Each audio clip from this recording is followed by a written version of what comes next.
So today we're going to be focusing on computational thinking. And I want to, sorry, I'm letting somebody else in here.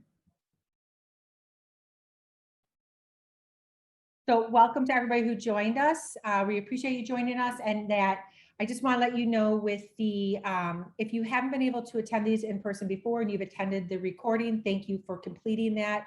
We've had quite a few people also viewing the recording to get their CTLE and stipend.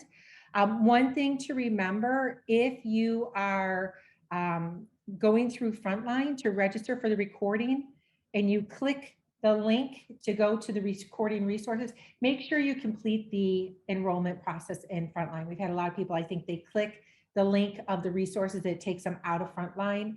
And they don't get registered for it, and therefore they don't get their stipends. We want to make sure that everybody gets that. So welcome. Today's Tuesday, 4 o'clock. I know it's been a long day for some of you, but hopefully this will be engaging and you'll get a lot out of this. We've structured this a little bit differently than our last one, just because we touch base with the coaches and we have conversations. We want to make sure that we're meeting your needs. And Doreen and I also want to thank everybody who has reached out to us with questions that they had during this process, wanting us to review different things that they have sent. We really think that that's if you have those things, we definitely want you guys to send them to us, because we want to give you all the support that we can. We want to be able to make this as painless as possible for you guys. Again, we're not just trying to we're not giving you guys busy work and stuff. We want this to be as meaningful as possible. And that's another reason why we're trying something a little different today based on feedback from people. Because again, this is for you guys. And we want to make this as meaningful as we can and as helpful as we can. So we appreciate, again, everyone reaching out to us. It's a little busy time, and if we don't get back to you right away, forgive us, but we will eventually we're definitely looking at the stuff that people have sent us and asked us to review. We might be doing it a little slower It's right nice now. 8 weeks, so it's a little hectic.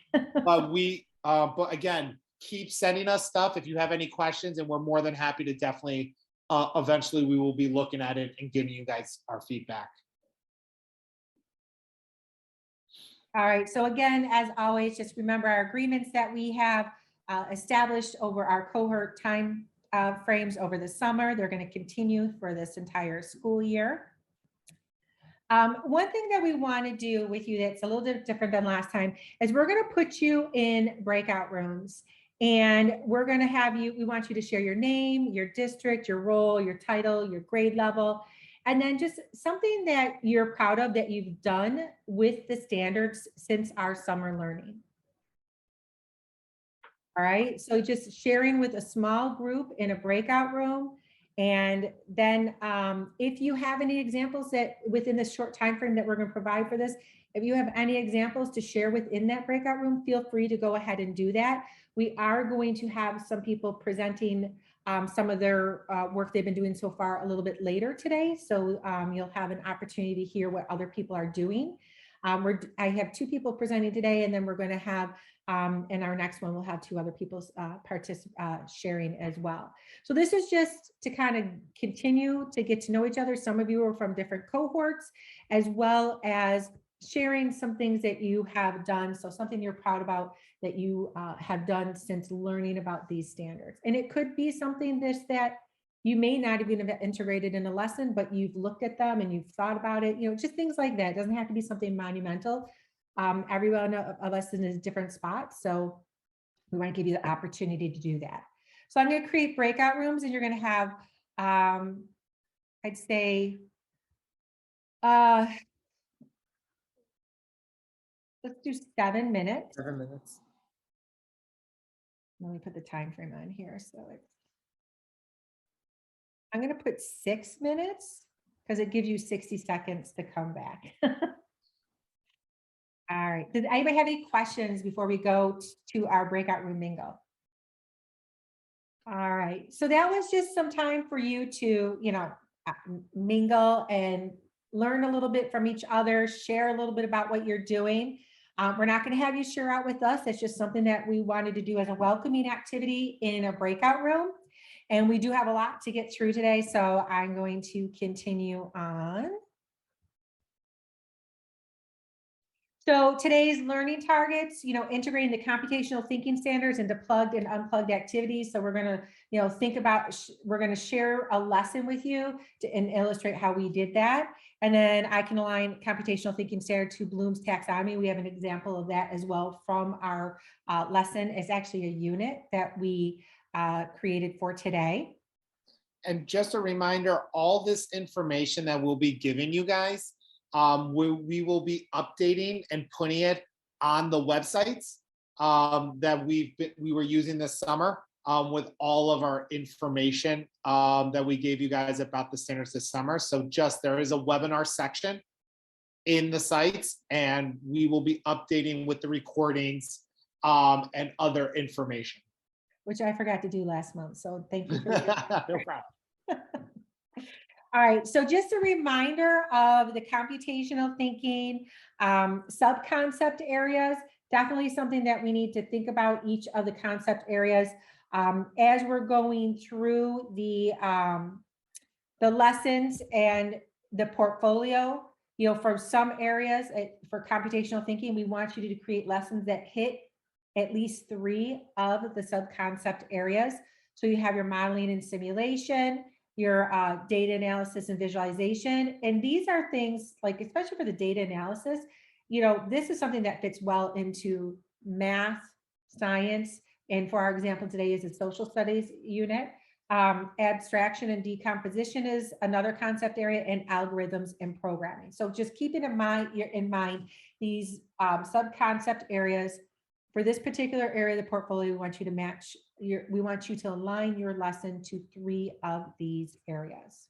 And what's great about computational thinking, before we jump into the lesson, is there are so many wonderful resources out there that you can also adapt for your classrooms. And it doesn't just have to be, when people think computational thinking, I know we talked a lot about it this summer, it's not just coding and doing activities like that, or having the students go on a computer and go into code.org, or some different, or using robots.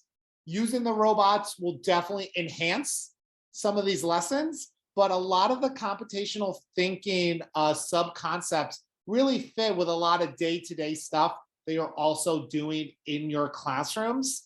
I've seen teachers actually hit some of these sub-concept areas when they have some daily routines in the elementary classroom of different things that they do every day, and they were able to connect it to algorithms and programming and different things like that in their daily routines with a task analysis. During the July group, you guys saw me and Doreen model this where you coded me to make a peanut butter and jelly sandwich. That's a great activity that doesn't actually use any type of technology, but will still hit a lot of these sub-concept areas. So, the lesson we're going to show you guys does use some technology, but not in the traditional way that you might think for computational thinking. It's not a coding activity or different things like that. So we just want you guys, when you're thinking about computational thinking, these sub-concepts, to really kind of try to think a little bit outside the box. Because if you think past coding, you can actually see where it already fits in your classroom. And I'm going to be sending to everybody a link. We're going to be sending in our debrief email tomorrow, a link to some examples that were created by NICED for the standard. So we had you during our time in the summer go and create samples for each of the concept and sub-concept areas.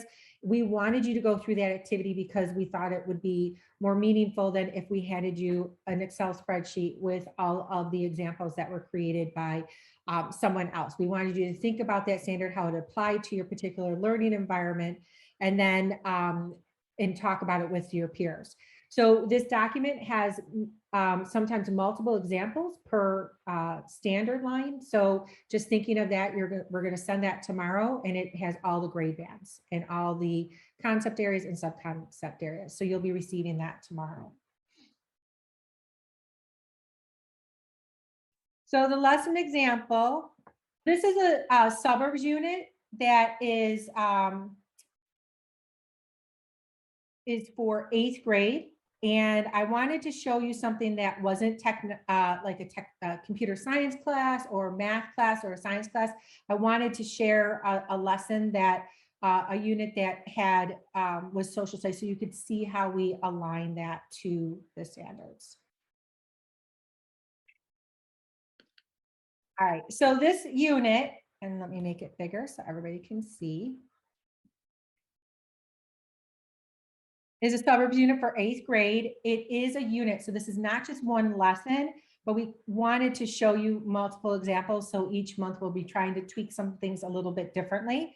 I have the learning objectives listed right here.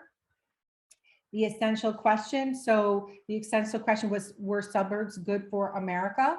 And then the students' I can statements. And we put some adaptations in here for students with disabilities and our ELS students. This is the standard, the content standard, and there are some definite ELA standards that have not been quite aligned yet. But I go through all the computer science and digital fluency standards here. So this aligns the computational thinking as well as digital literacy, because the students will be producing a presentation.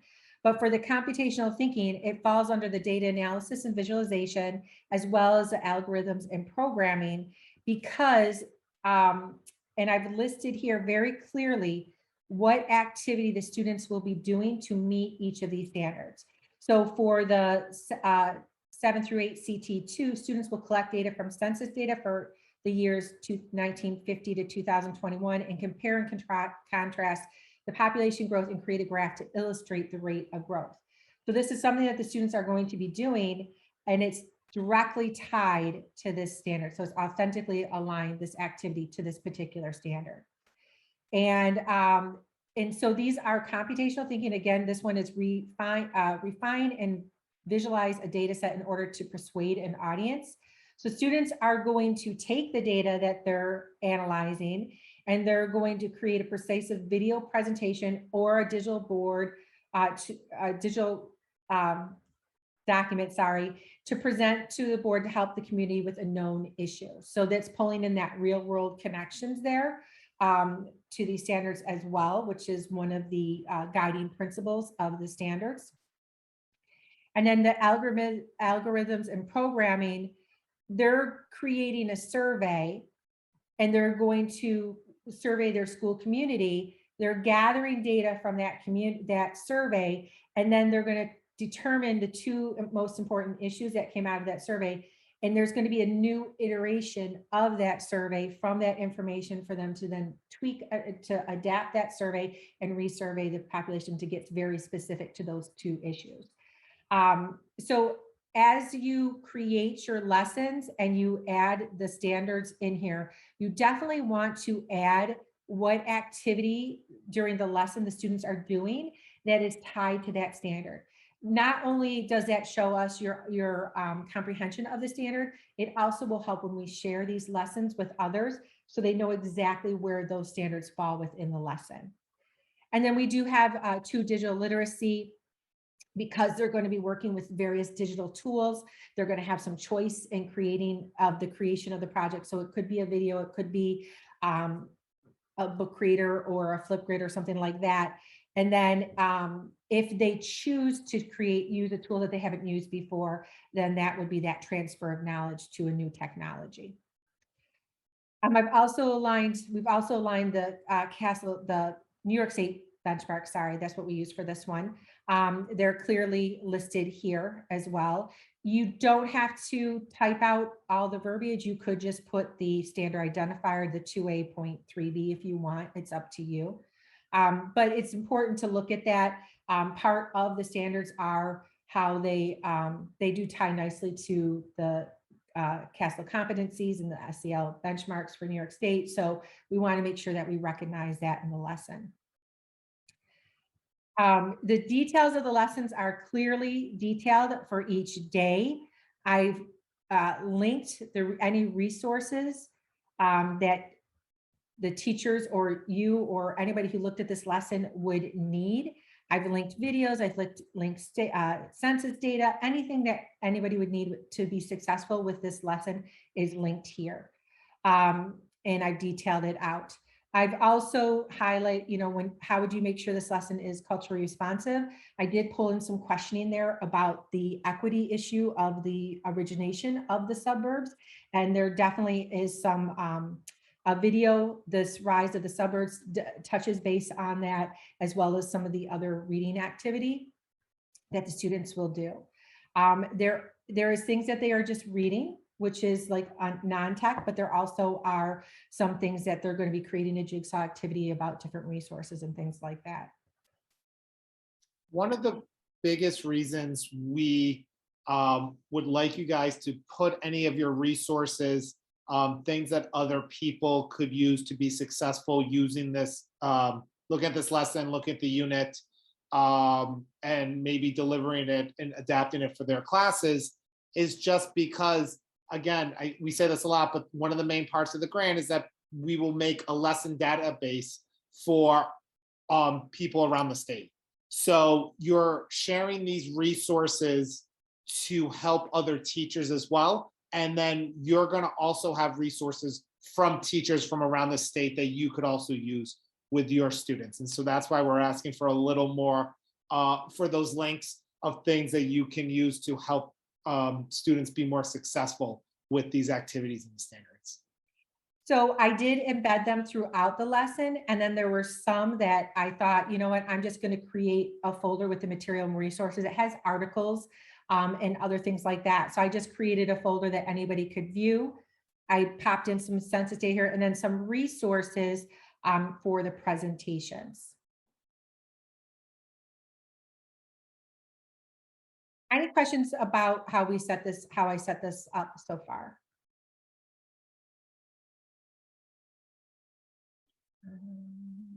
No questions. So this is just another visual of the Bloom's taxonomy pyramid, and it talks about, the remember, understand, apply, analyze, evaluate, and create. So this actual unit, there is quite a few times where students are creating something. So they're creating a jigsaw activity where they're sharing their knowledge with other learners. They're creating a presentation about suburbs. They're also looking at a real world issue that applies to their immediate school community and trying to make a change in that. And that's tied very concretely to one of the standards. So I just want you to, keep that in mind. We want to make sure our students are creating and we're giving them opportunities to do so. So as we did last time, I did use this Bloom taxonomy to create part of my rationale for using this lesson with the particular standard. So I did 7 through 8.CT, so computational thinking point 2, and it's collect and use digital data in a computational artifact. So by the end of this lesson, students will be able to analyze census data and compare and contrast as evidenced by graphing the data and producing a Venn diagram. So they're going to be producing something, creating something, right? So there's those key verbs in there that they're being active learners, and this is aligned authentically to that particular standard.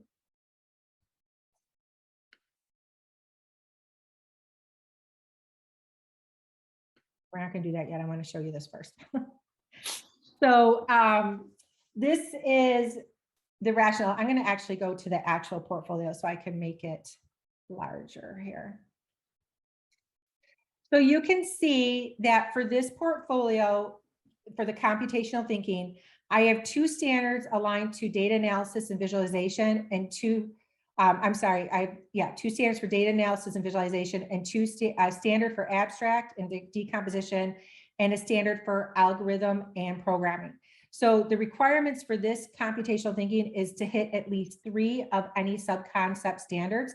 I have done that. I have hit 3 sub-concepts already with our lesson from last month and with this We're Suburbs Good for America lesson. If you have to manipulate this form to fit what you need to, feel free to do that. I did have to add in another row because I had 2 here. So I wanted to make sure that they would fit and look appropriate. I listed the standard.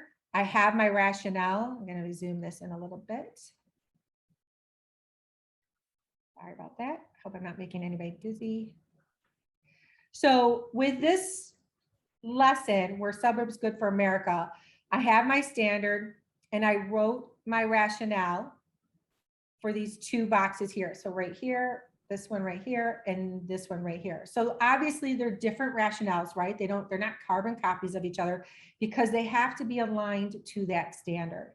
So for this one, collect and use digital data in a computational artifact.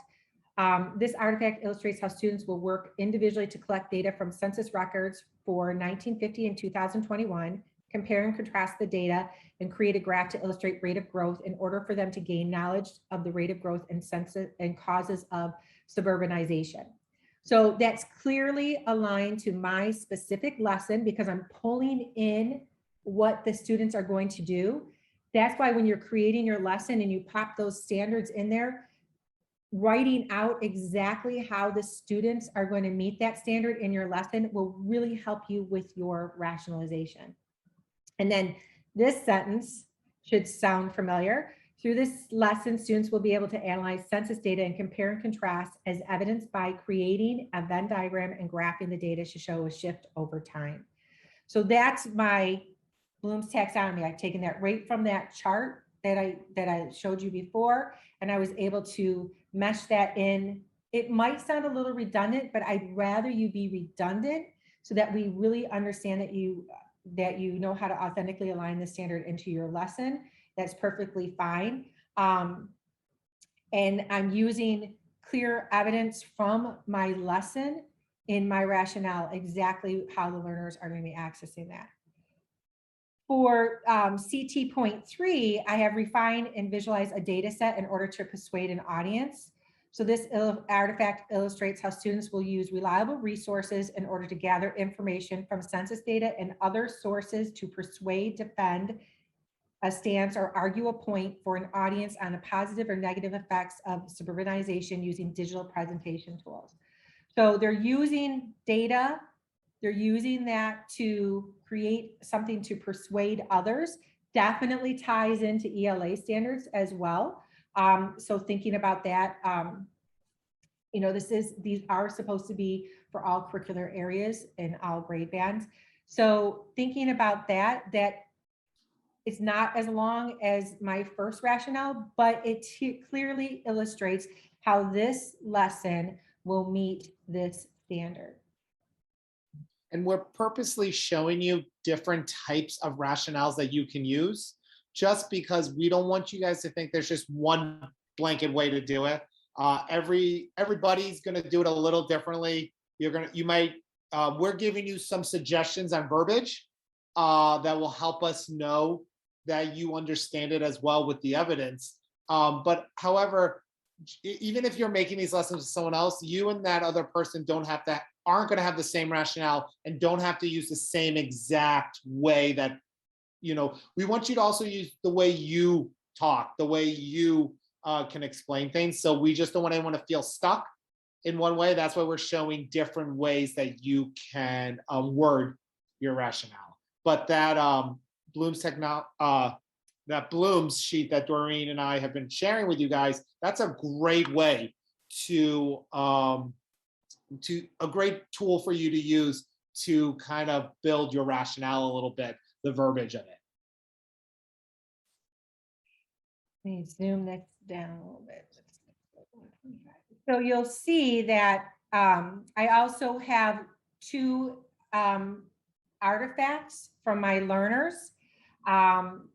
There's a video example and a Prezi example. I honestly did not create these. I found them online, but I wanted to provide examples for you. And they are actually using some of the resources that I had in my lesson anyways. So, but I wanted you to see that this definitely shows a culminating activity. Now, this is a unit. You may want to think about if you're doing a lesson and let's say it's part of a unit, in the end part of that unit, that culminating activity is a presentation, but the lesson that you're showing us might be something more of brainstorming ideas or starting their research or gathering their data. You can share that gathering of data as your evidence, right? You don't have to wait till you have that culminating activity. We want the artifact to be tied directly to that lesson. So yes, of course, we love to see what students produce, if it's videos or some other type of culminating activity where it's been lessons and lessons and lessons of learning, and then they have this culminating activity. But we want you to understand that you don't have to wait to do that. And we want to see some of that deep thinking that's going on through the different lessons. So somebody shared a lesson with me last week that I looked at, and the students were practicing writing out their number sentences. And she just simply took images from behind the students of them writing out those, and it aligned to that particular lesson. Was it the culminating activity? No, but it didn't have to be because she didn't share the unit with me. She only shared the lesson, and what activity the students were doing in that exact lesson is what she shared with me as the evidence of student learning or the artifacts from the student learning. So don't think it has to be always this big project. We want to make sure that it is something that is truly indicative of what the learners were doing with that particular lesson. Does that make sense to everybody? Now, after, let's say you're done with your portfolio and you do have a really nice finished product of the end of the unit, if you did want to share that with us, for us to then link to the lesson as we share it with people around the state, that's okay. You just don't have to share that within your portfolio. So again, if you're like really proud of your end of the unit activity and you know, but you're done with your portfolio and you don't want to add more to it, we completely understand that. But if you do have something that you think might help benefit somebody who's looking at your lesson or your unit lesson from a different part of the state, and you do want to share that with us, we're more than happy for you to share those with us. You just don't have to make it part of your portfolio. You could, if you wanted to, even link it under the materials and resources and say, this is an example of the culminating activity, or, you know, however you want to do that. So just think about that. You know, really just, we want you to focus on the lesson, what examples, what artifacts you're getting from your learners from that particular lesson. And it could be a summative assessment or, you know, something like that, but just make sure that it's authentically aligned to that lesson and illustrates exactly what the learners are going to be doing for that lesson. Any questions about anything that we went over so far? Yeah, I'm going to get the share link for everybody here. And I have the graphic organizer link. Oh, perfect. Okay, so what we're going to do is I'm going to share the lesson link in the chat. So go ahead and click on that so that you have access to it. And then in a second, Parker's going to share the graphic organizer that we're going to use.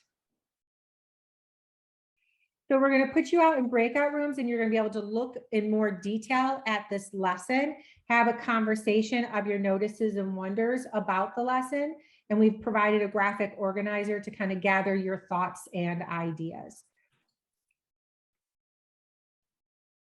So let me set, any questions before I set up the breakout rooms?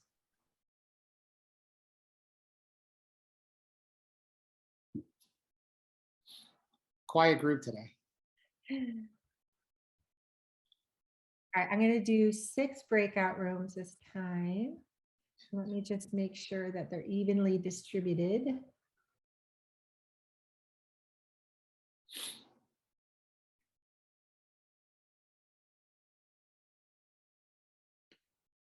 I gotta move one person to another one. There.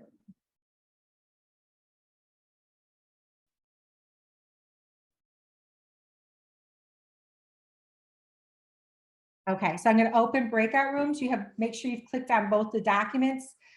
Make sure you have somebody who's the note taker for your notice wonder sheet, and then somebody who wants to share out when we come back together as a group. All right, I'm opening all rooms.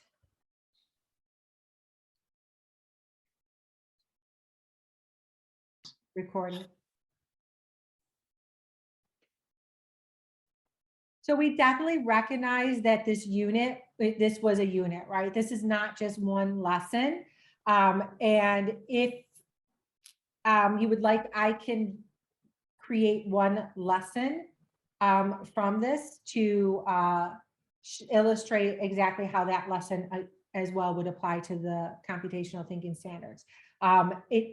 Several of the activities that were in this lesson would authentically align to the computational thinking standards. So even though I have, I think, like 3 of those standards, 3 or 4 of those standards, even if I took out one or 2 of those activities and created a lesson out of it, it would still align to those 4 standards. So just wanted to make sure you understood that, because I'm looking at your notice and your wonders, and it definitely, it was an in-depth unit. We're trying to provide different examples every time we meet together.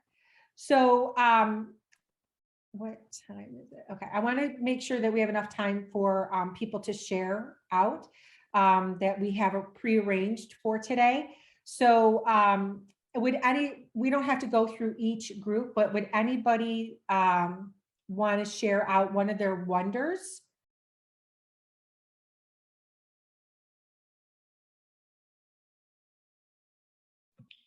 Our group just wondered if the kids had any knowledge of surveys ahead of time. So instead of just saying, oh, you need to make a survey, or could just how much experience or a background did they have with that? Yeah, that's a good question. And we probably should have put that in that previous knowledge area. That would be something that they would either receive whole group instruction on or have experience with that coming into this lesson. And they would be using either a Microsoft or a Google form to be creating the lesson. So they're cloud computing, whichever one they had access to.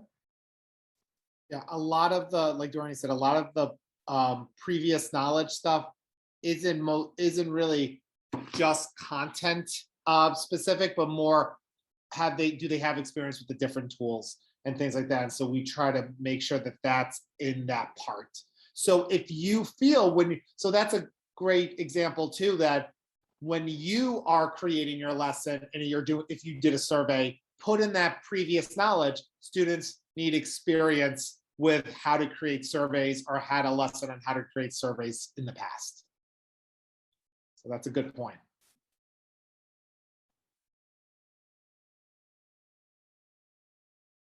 Any other questions or any other wonders, I'm sorry, that anybody wanted to share?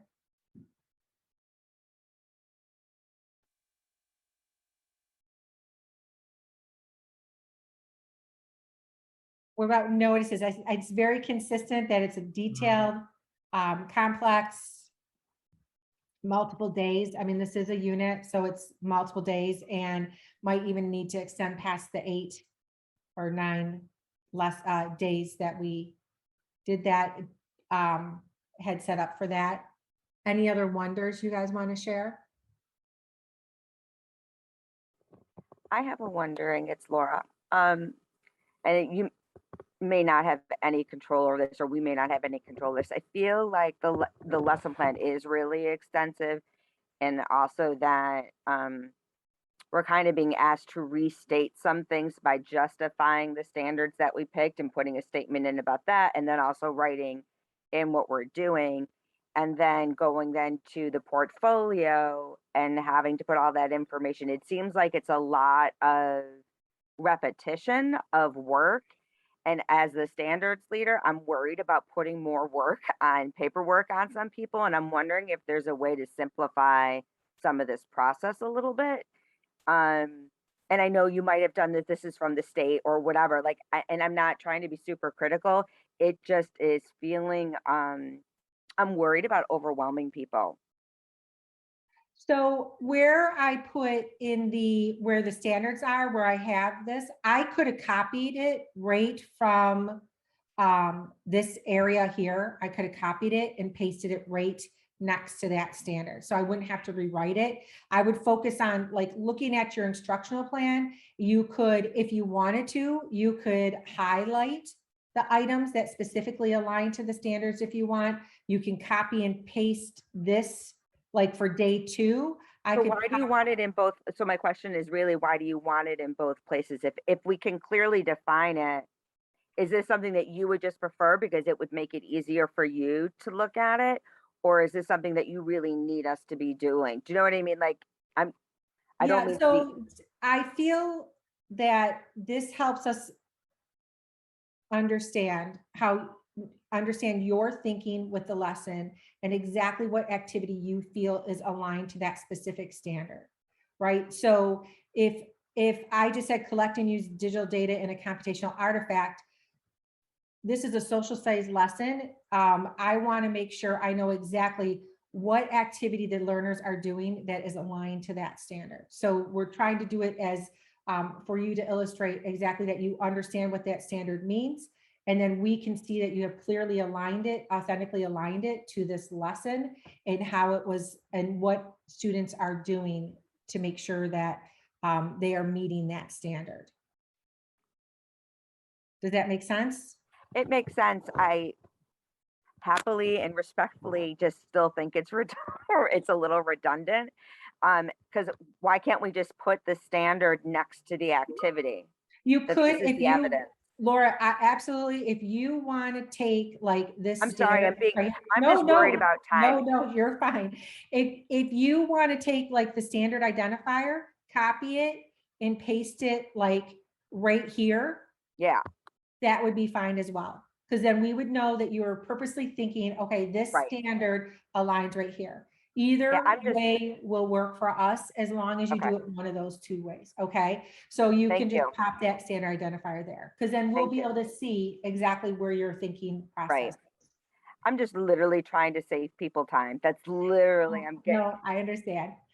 I understand. And then that way, it's visual for us too, that we can see that. yep. And I get that you need that. I get it. Thank you for being reasonable with me. Oh, no, you're fine. Again, we want to help you guys.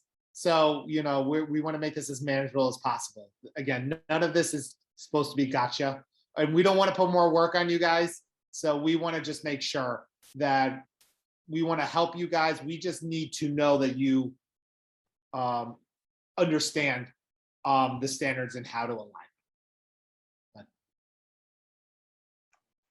Okay, Doreen, yeah, can I just ask, so going back to the lesson, yeah. identifying like how long is each day?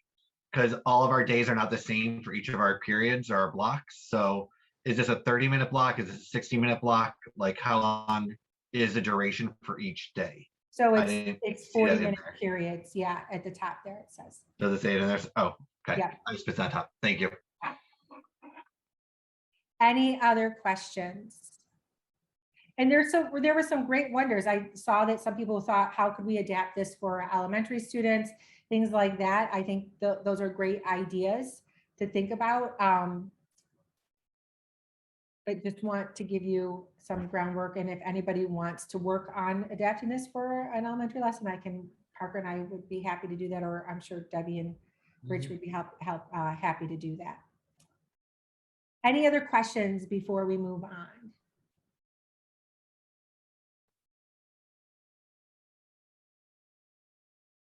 All right, I'm going to stop sharing my screen because Bill Donahue is going to share some information about what he's been doing with the standards, with himself and with teachers that he supports at Monroe and BOCES. Thank you. So I'm Bill Donahue. I'm the instructional technology specialist for our internal programs. And I work with the K through 12 group. So I've been doing the whole spectrum. I wanted to dive into like how we've been implementing and kind of sharing this information with some of our other teachers. But I do also want to share that I pulled together our K1 teachers last week, and we actually went through and tried to look at which standards naturally fit into our current curriculum maps and which ones are the standards that don't have a nice natural placement into what we're already doing. And we already, just at first glance, doing a quick sort, we had 15 that we're automatically doing already in one of our units from K1. So then we kind of talked about, do we take and do some introductory stuff in the beginning of September and then a little bit in December, just going over like some of those digital citizen rules, going over some of those other things that are just good practice that might not have a natural place in other curriculums that we're already having done. So we had some really great conversations about that. But the other thing that I originally told Doreen I would talk about is that we're trying to get the information out to more teachers about just that these standards exist, that it can be a simple conversation. We can be doing something like morning meeting or doing things as a side conversation with some of our kids, just to get them thinking about what does digital safety mean or what does internet rules mean. And I partnered with one of our gym teachers because he's really energetic and really fun, and he was willing to play along with some of my games. And so we created this Professor Chip personality, and we started making little 1 to 2 minute videos that we send out with our morning show in the morning for our teachers to kind of watch. And they watch them K-12. They're geared towards the 2-3 standards. But we just kind of wanted to get like just a spark a conversation to see what teachers' reactions would be. If we produced more, would they be interested? Did their kids like them? Did it, again, spark a conversation of any kind? So I was going to share one of them. I have 2 pulled up that is only a minute long. It's very, very short, but just to kind of spark something, whether it's spark interest, spark a question, spark them doing something. We did also email out like a performance task they could do with it. Like, here's a graphic organizer for that. But so I'm going to share a quick 1 minute and 17-second video from Professor Chip. And this is, I'm trying to think, I chose CT8. So again, 2-3 CT8, identifying steps within a task that should be carried out only certain and precise conditions. So thinking about those routines, thinking about that. He also took this into his gym class, so that thinking about what movements do we do over and over again, under what conditions. So here is our quick little Professor Chip video. And make sure you have sound.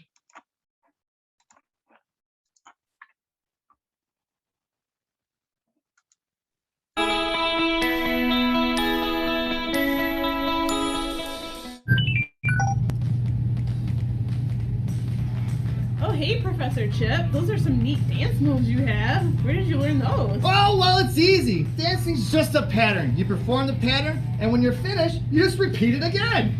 Oh, well, that makes sense, but learning it must be really tough. All the different patterns you have to remember. It is a little tricky, but with practice it becomes easier. Here, I can show you. We'll practice without the music first, and then we'll add it.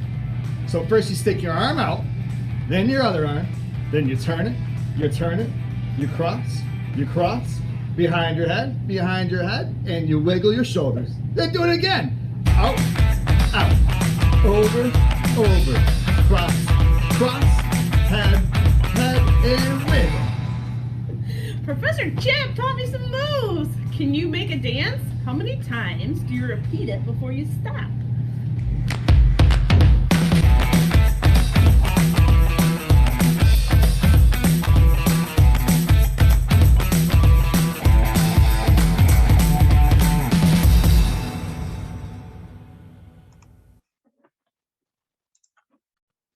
I love that example. That was awesome. Thanks. So then we end it with, here is the actual full standard. Here's a quick little target for students to see, like I can develop a pattern of rules, and then here's a quick task for you to do. So it could just be part of the morning routine and just a quick little morning lesson.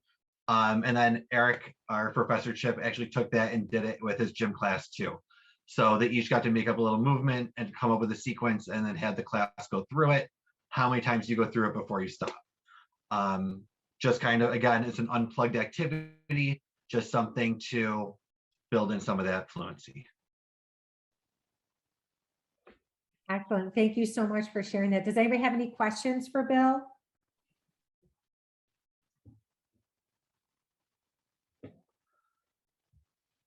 So we did actually preview a couple of these last year. So at the very end of the year when we started thinking about, before our summer work.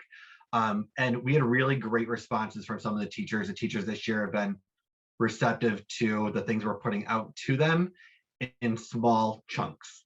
Has to be a very small chunk that we're dipping a toe in the water with. But they've been very receptive and we will be making some more videos soon. Awesome. Thank you. And you're going to put those in your portfolio, right? Yep. Okay. We can share and borrow. All right. Anybody have any more questions for Bill before we move on? Erica, were you going to share today or was that? I think so. Yeah. Okay. Perfect. Okay. Thank you. Sure. My name is Erica McDermott. I teach in Fairport. I'm the lead teacher at Northside School. We're a 3-5 building. And my role as a lead teacher is kind of like Erica can do it. Like the things that just come along because I don't have a classroom. And I also run our building's STEAM lab. So this kind of fits naturally into what I do. So just a quick, we call it the hack lab. And they don't hack into anything. Like they're very disappointed the first day when it's not like a command center and we're taking over the world. But hack stands for heroes, which is sort of our logo. Heroes actively constructing knowledge. So as they come through, we do all kinds of engineering projects, coding, we have some robotics, we do some kind of, they have to make some kind of presentation, whether it's a video or stop motion animation or some kind of, presentation. So we're the only elementary lab up and running in Fairport right now. So it's really cool. And we're really blessed to have it here. So I'm working with Travis Wood, who's our district elementary tech coach. So we have the good fortune of being able to just focus on the tech standard. So what I know is a lot of classroom teachers are trying to figure out how to connect the tech to content. And I think that might be making the process a little bit easier for Travis and I because we're writing lessons that don't have to connect to the content. They're kind of one-off things. So we started looking at what we've already done and what we've done with kids and how we can then write the lessons around that to kind of check off the standards we've already got covered. So we know what's left hanging out there. And, the cybersecurity and the systems and the network systems design are two standards we know we're going to have to figure out how to take off of classroom teachers. So our goal is to have a couple lessons there that as the other elementary STEAM labs open, we have those ready to go. So one lesson that we've written so far is I see kids about 6 times a year, an hour at a go. So our first one was Kiva playing challenges, and it actually fit nicely into the computational thinking standards. It's a lot of systems and design, but without anything that you have to plug in. So at each grade level, we have a different challenge. Our 3rd graders, they come to us for the first time because we're a 3-5 building, and they're just excited to do, the room is different. There's not a lot of furniture, and there's all kinds of, there's a weird 3D printer in the corner, and what can you possibly make with that? And so we go through what the engineering process is and what it means to actively construct knowledge. And then their challenge is to build an interesting structure with Kiva planks in a group with a time limit. And just about as they're rolling out to get started, we go, oh yeah, we forgot to tell you there's one more constraint we have for you. Your building has to be on this cube. And we hand them like a 1-by-1 cube. And then they all kind of fall to pieces for a second. Only 2 kids cried this year, which is a beautiful thing. But they end up working together to overcome that. And, and one of the big things that we talk about is that create, design, improve, and that test is you're constantly improving what you've done. And the kids really start talking about it. Remember last time when we put this block on, the whole thing fell over. So when we do it this time, it needs to be, we need to balance it out on this side. And they start just really communicating with each other in a much different way than like a math problem would be. Years ago in my classroom, I used hummingbird kits with my fourth graders, and they made explorers with it, and there was a certain list of criteria that had to meet. The most amazing thing happened it was like February, March when we did it. And one of the quietest little girls who really didn't connect to anybody, she struggled academically. She worked really hard, but she was just her own little thing. We had been trying to problem solve how to get the arm to move like this without the entire structure falling over. She figured out how to code it differently. And then you had 22 kids surrounding this little one. And she walked out a little taller after that. And I think last night I was asked to present about the elementary STEAM lab at the we had a community forum about the new framework, the culturally responsive sustaining education framework. And our STEAM stuff hits a lot of that too, which I think is really important in perspective taking, and everybody brings something to the group. So Travis and I, when we wrote the first lesson, we wanted to do it without technology. So it could be like grab a thing of Kiva planks, bring them to your classroom for an hour, and on a rainy Friday when you can't go outside, we know we're hitting some of those tech standards if it's a building where they don't have a lab up and running just yet. But then our fourth graders, they build a ball and ramp track with a bunch of constraints, and our fifth graders, they have to build cantilever structures.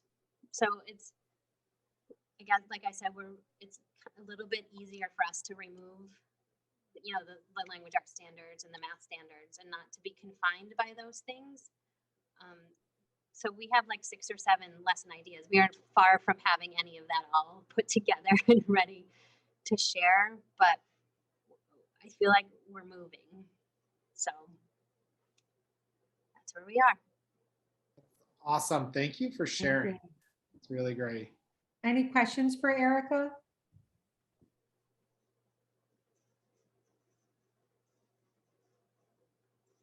All right, thank you so much. And if Bill and Erica, if you wouldn't mind like sharing the lessons so that we can put them in the email that we're sending out, if you have them to like share out so we can just show them, if you have something to share out, that would be great.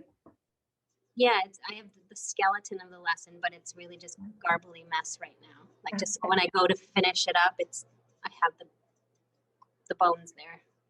That's fine. We don't have to do it right away, but just to share out with people so that they have something that they can, tie to what you were talking about. So thank you so much. All right, Debbie, you want to share a little bit about coaching? Absolutely. Hi, everyone. Great to see everybody. I'm starting to recognize faces and names without the masks. It's kind of nice to see the faces. So anyway, Rich Hughes, Kath, that's not even funny. You just put that mask right down.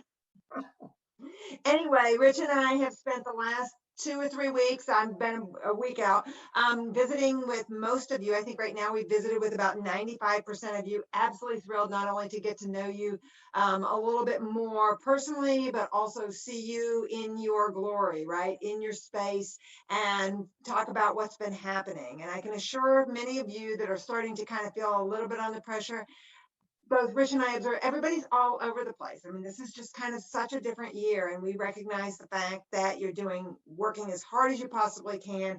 And to reiterate, we're just here to help you and support the work along with Parker and Doreen.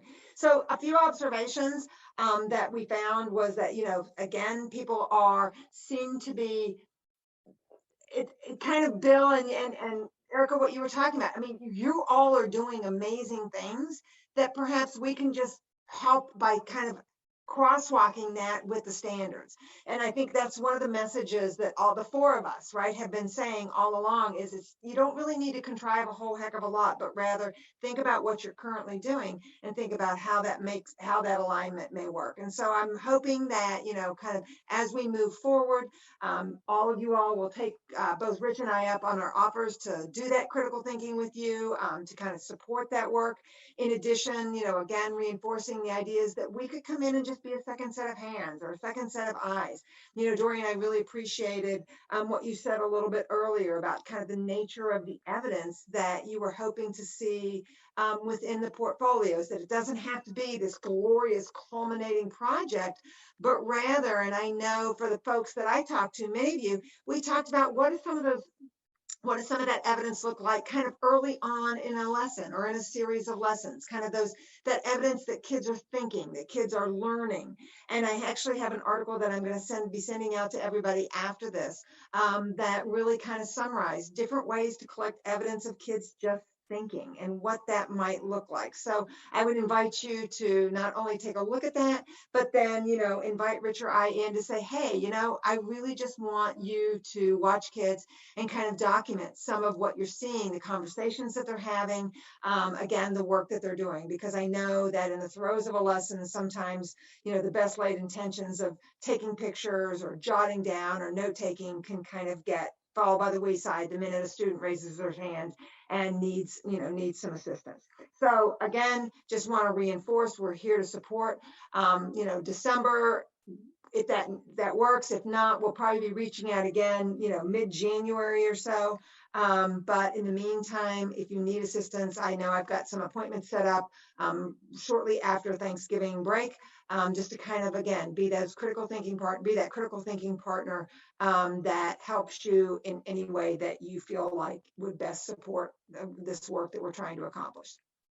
So I'll open any questions, or if not, that was just kind of my 2.5 minutes of fame.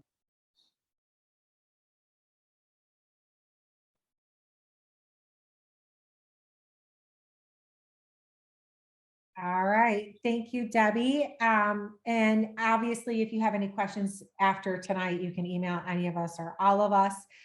So it's time for our optimistic closure. If anybody has any questions, I don't want to, if they may have questions, I don't want to continue on, but we're good to move forward. All right, so today for our optimistic closure, in the chat, on a scale of 1 to 3, how do you feel about implementing the computational thinking standards? You know, just think about where you are at this moment with those standards and pop it into the chat. Then, you know, if you have any questions about still implementing them, we can work with you.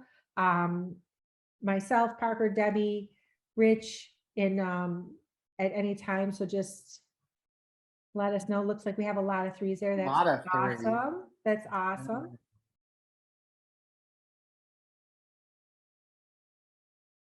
Okay, sounds good. Well, thank you for joining us today. You'll receive an email from us with a recording of this, any other information that we want to share, and I'm going to send you the link to the example sheet from the state.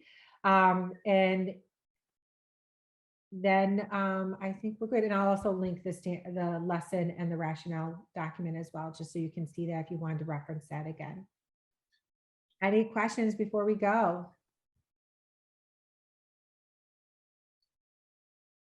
We hope everybody has a wonderful rest of this week and 2 days next week. And then you have a restful Thanksgiving break. So we thank everybody for coming to our session tonight. And I would also say, if anybody's going to be at NICE, Dorian, Parker, and I will be active and there. So please, please make sure you stop and say hi and, you know, have a chat. All right, have a good rest of your evening. Thank you. Good night, everyone.